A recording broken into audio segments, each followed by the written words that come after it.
Et salut la team, bienvenue dans cette nouvelle vidéo. On va corriger un exercice type interro sur le chapitre interaction force et champ. On va parler de la force électrique. Merci à l'élève qui m'a transmis ce vrai sujet de contrôle, car tu reconnais évidemment le type d'énoncé qu'on a dans les vrais exercices de contrôle. Si tu es sur YouTube, tu ne pourras pas télécharger le sujet sous la vidéo. Si tu es sur la BNCS, alors tu trouveras l'énoncé en dessous de la vidéo. La BNCS Academy, qu'est-ce que c'est? Je te remontre si tu connais pas. C'est mon espace dédié sur mon site internet sur lequel tu as accès aux meilleures vidéos en fait que j'ai fait sur YouTube pour le niveau première, que ce soit en maths ou en physique chimie. Et en l'occurrence, les exobilans type interro de physique chimie, ils sont ici.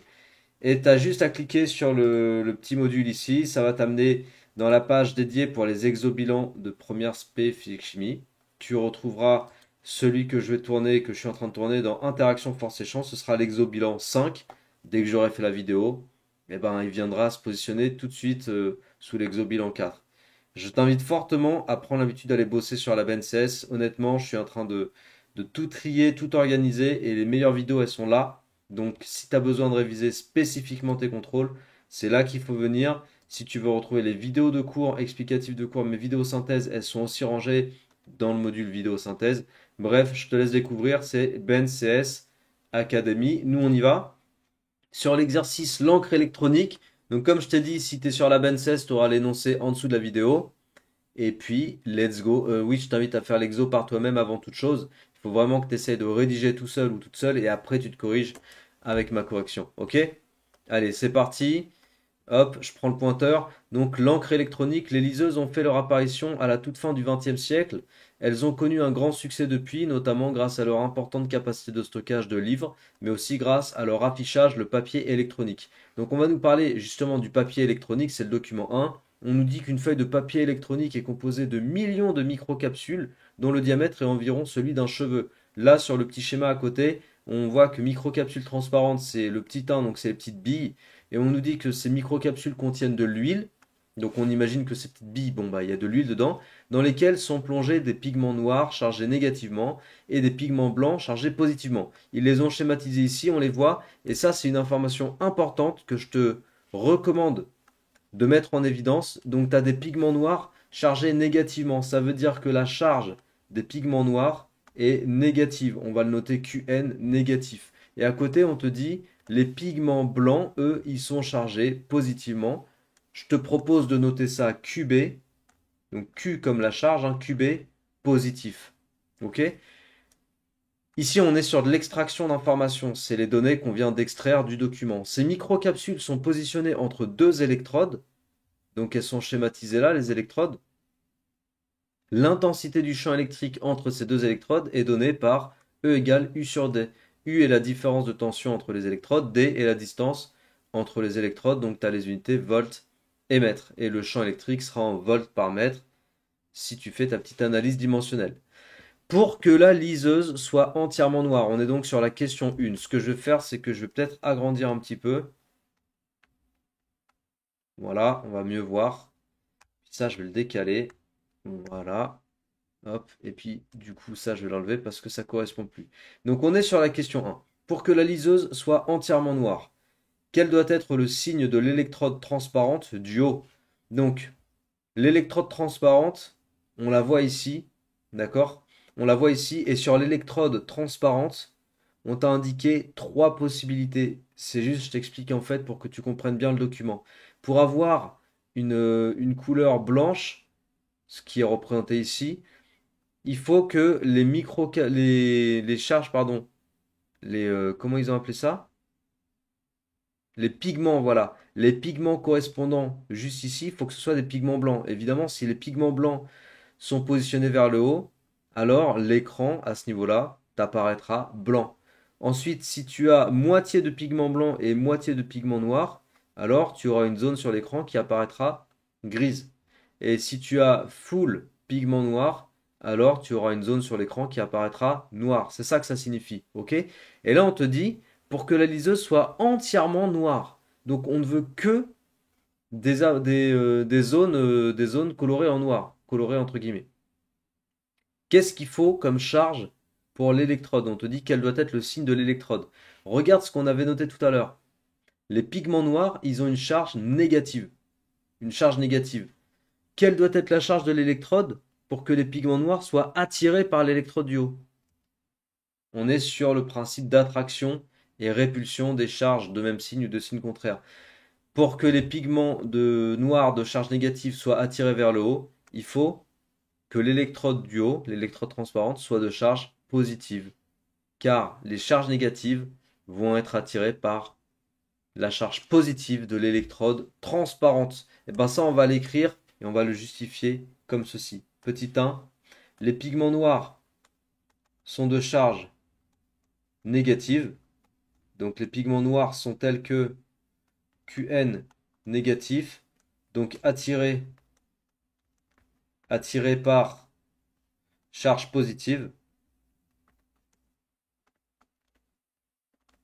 Donc l'électrode transparente ou l'électrode du haut doit être de charge positive pour attirer les pigments noirs. Je pense que c'est suffisant comme justification, pas besoin d'en dire plus. Après, la petite difficulté sur ce genre de questions, quand tu es en première, j'ai remarqué ça avec les élèves, c'est le fait de ne pas savoir bien expliquer en fait ta démarche avec un peu de blabla, mais quand même un peu d'explication technique. Là, en l'occurrence, l'explication technique, c'est de dire qu'une charge négative sera attirée par une charge positive. Attraction des charges de signe contraire. Et ça, il faut savoir l'expliquer. Ok? Ensuite, il y a deux choses dans la question 1, attention. Donc, pour que la liseuse soit entièrement noire, quel doit être le signe de l'électrode transparente du haut et quel doit être le signe de l'électrode du bas? Donc, l'électrode du bas qui est indiqué petit 3 sur le schéma. Eh bien, le signe de l'électrode du bas, ça doit être négatif pour repousser les pigments noirs en fait. Je vais l'écrire ici, je vais l'écrire dessous. Donc, c'est la suite de la question 1, on est toujours sur la question 1. L'électrode du bas doit être de charge négative et je vais justifier à côté pour repousser, et j'emploie le mot repousser à dessein, pour repousser les pigments noirs de charge négative. Je rappelle que les pigments noirs sont de charge négative. Et je vais même mettre de charge négative également, pour bien mettre en évidence qu'ils ont la même charge, donc qu'ils se repoussent. Ok? Donc ça, c'est pour la question 1. J'en dirai pas plus, c'est suffisant. Et on peut passer à la question 2. La force électrique subie par une charge Q peut s'exprimer en fonction du champ électrique Fe égale Q fois E. Sur le schéma ci-dessous, donc lui, représenter les forces électriques auxquelles sont soumis le pigment blanc, il note ça F blanc, et le pigment noir, il note ça F noir. Alors là, on est dans la situation, on n'est pas dans la situation, on n'est pas dans la situation de la question 1, puisqu'ils nous ont indiqué de nouvelles configurations pour les électrodes du haut et du bas. Donc l'électrode du haut, elle est chargée négativement et l'électrode du bas, elle est chargée positivement. On va expliquer pour la question 2, je vais carrément prendre ça et je vais mettre sur une autre page, j'ai envie de prendre la place pour expliquer. Voilà ce que je veux dire. Donc pour la question 2, Q blanc, donc Q blanc est positif, c'est ce qu'on avait dit. Ouais, Q blanc positif. Et F blanc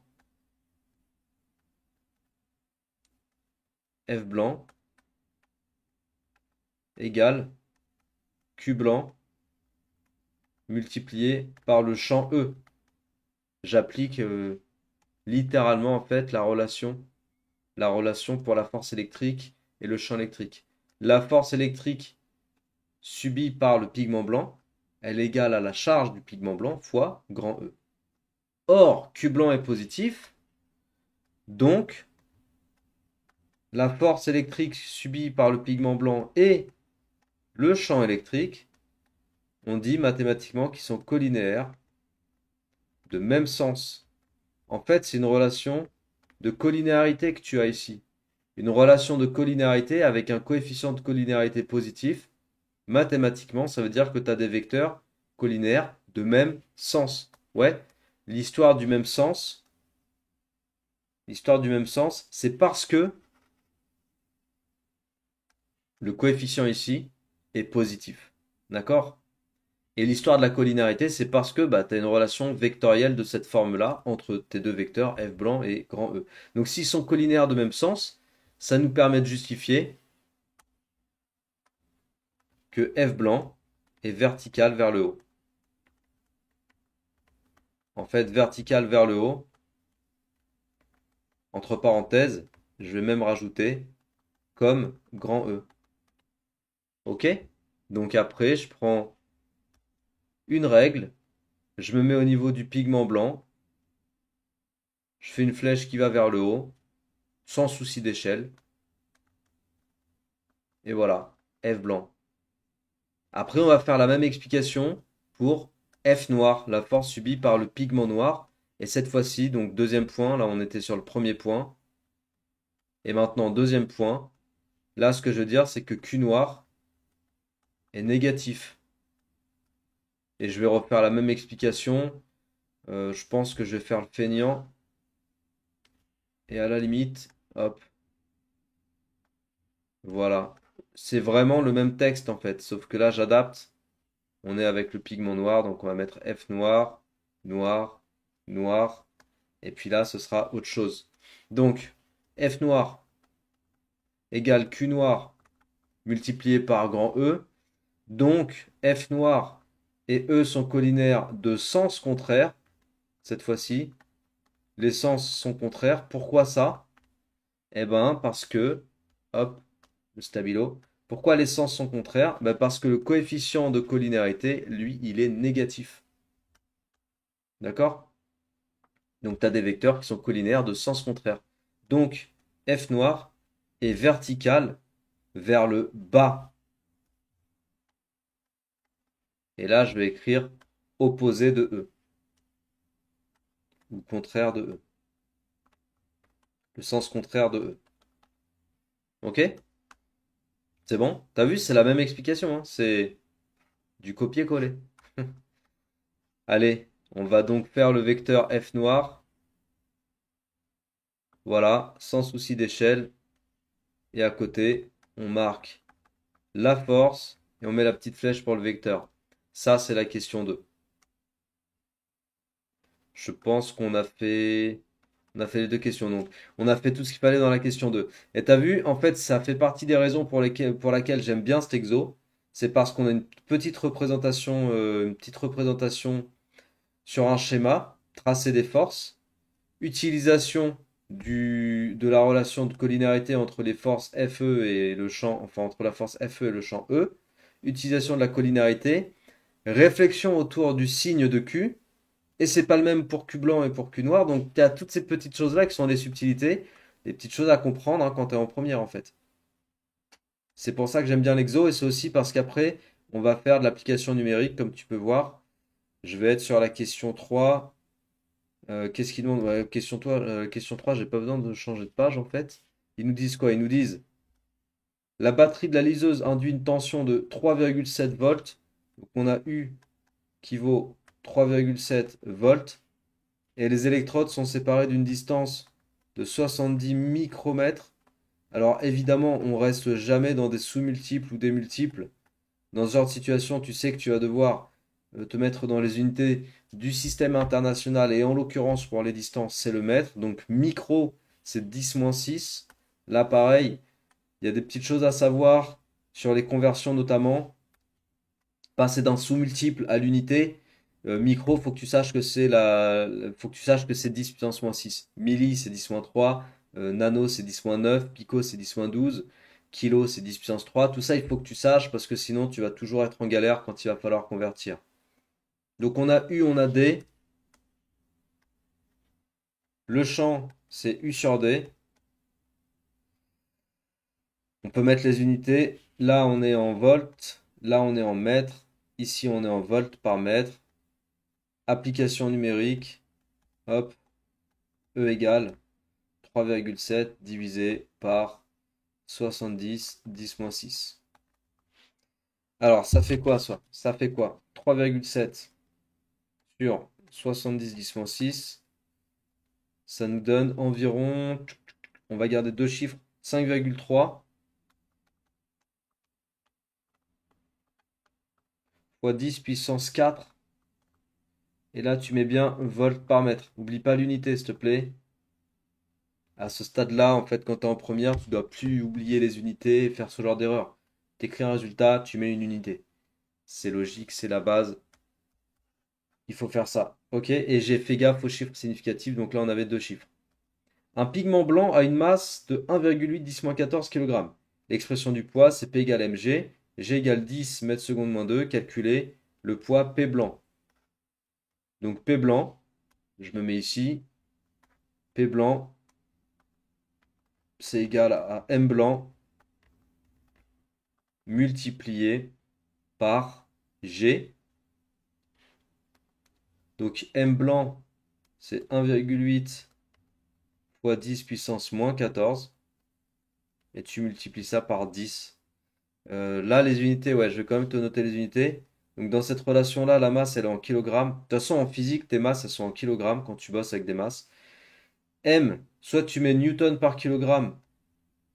Et en fait, mètre seconde moins 2, c'est une unité équivalente. Unité équivalente. Donc le poids, tu le récupères en newton, évidemment. 1,8 10 moins 14 multiplié par 10, t'as pas besoin de prendre la calculatrice pour ça, ça te fait 1,8 10 puissance moins 13. Newton, comme je t'ai dit, on n'oublie pas les unités. Ok? Bon, bah c'est fait. Question 4, c'était simple. Question 5, déterminer la charge électrique Q que doit porter le pigment blanc pour que la force électrique soit 10 fois plus grande que son poids. La force électrique, la charge, on l'a? Ah non, c'est calculer Q, voilà, c'est ça. Ouais. Donc, déjà, il faut traduire. Donc, traduction de la question. Et c'est la dernière chose pour laquelle j'aime bien cet énoncé, c'est qu'on a ce genre de petite traduction-là, qui est pas très compliquée, mais que les élèves savent pas trop faire en première et qu'ils ont besoin d'apprendre à faire, principalement pour la classe de terminale. Et c'est pour ça que j'aime bien faire ce genre d'exercice en correction pour t'apprendre les petites techniques de ce style.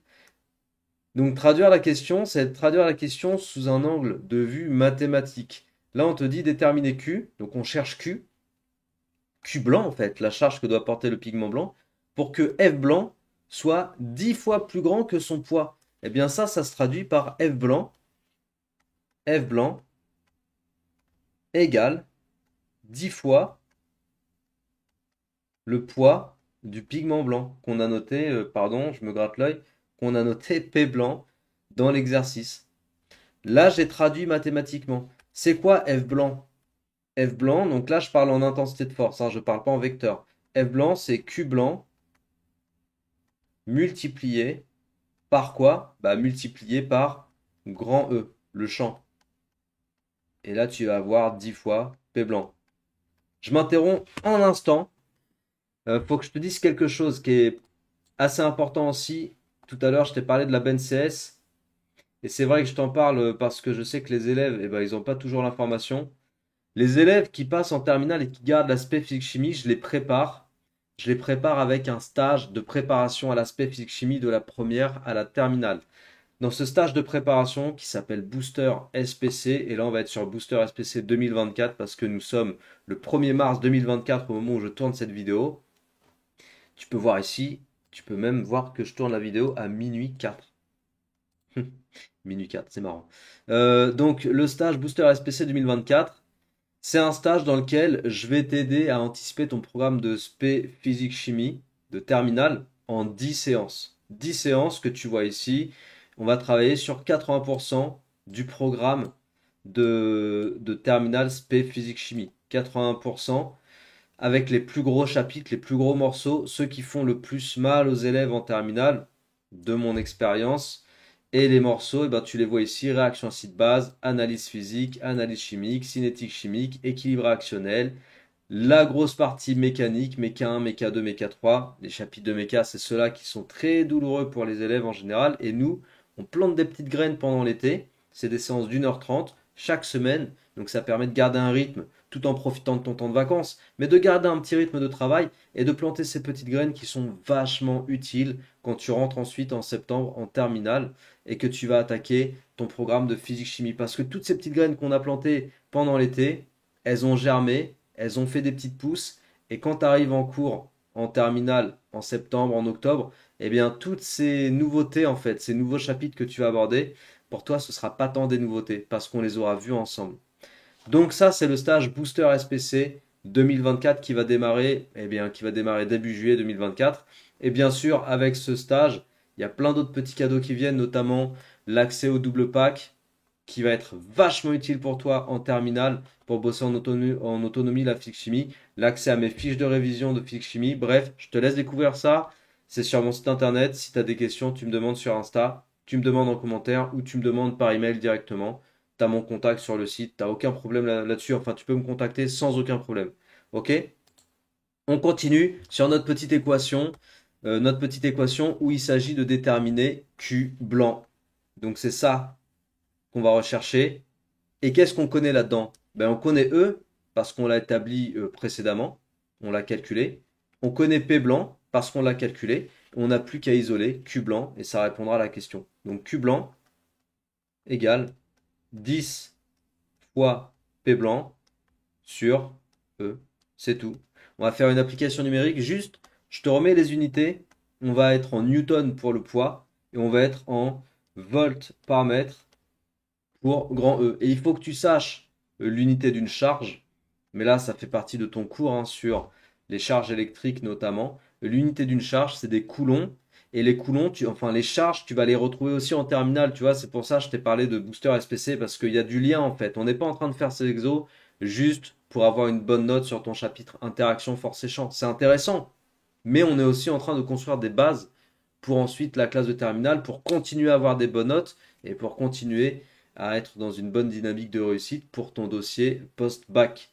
Donc il faut savoir par exemple que Q c'est en coulomb et il faut savoir que ce genre d'unités, on va les remanipuler après en terminale. Ok? Il faut toujours se poser la question des unités quand tu es sur une relation littérale comme ça avec des paramètres. Et on va faire l'application numérique. Donc 10 fois P blanc, donc P blanc c'est 1,8 10-13, divisé par E. Et E, on avait trouvé, je l'ai encadré ici, 5,3 10 puissance 4. Donc 5,3 10 puissance 4. Tac, tac, tac, 1,8 10-13, c'est bon. Ça te fait 3,4. Donc on va mettre que deux chiffres significatifs. Pareil, les chiffres significatifs, c'est des choses auxquelles il faut commencer à s'habituer sérieusement quand tu es en première et que tu comptes garder l'aspect physique-chimie en terminale. 3,4 fois 10 puissance moins 17. Et comme je t'ai dit, unité, coulomb. Et on n'oublie pas de mettre la petite unité. Voilà. Bah, je pense qu'on a tout dit sur cet exercice.